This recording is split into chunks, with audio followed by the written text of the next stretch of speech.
সফল অপারেশন সিন্দুর ভারতের তরফ থেকে এই অপারেশন যথেষ্ট পরিমাণে সাফল্য যে লাভ করেছে সে কথা বলাই বাহুল্য। পহেলগাঁওয়ে জঙ্গি হামলা, আর সেই জঙ্গি হামলার কড়া জবাবের অপেক্ষা করছিল গোটা দেশ, আর সেই কড়া জবাবে ভারতের তরফ থেকে দেওয়া হলো। পাক অধিকৃত কাশ্মীরের জঙ্গি ঘাঁটিতে হামলা, ভারতের প্রত্যাঘাতে কাঁপছে পাকিস্তান।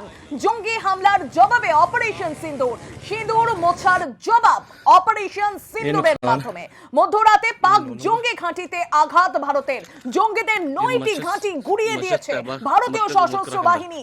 সেনসা, গোলপুর, কোটলি, বড়ালি, মেহমুনা, জোয়া, মুরিদকে, সারজাল, তেহরা, কালান এবং বাওয়ালপুর জঙ্গিদের ঘাঁটিতে পরপর মিসাইল হামলা। পাক অধিকৃত কাশ্মীরে 5 জায়গায় বদলা, 6টি জায়গায় 24 মিসাইল হামলা ভারতের। 25 মিনিটের এয়ার স্ট্রাইক চলেছে, ধ্বংস হয়েছে জঙ্গি ঘাঁটি। হামলার কথা ইতিমধ্যেই পাক সেনা স্বীকার করে নিয়েছে, ভারতের প্রত্যাঘাতের কথা স্বীকার করেছে পাক প্রধানমন্ত্রী।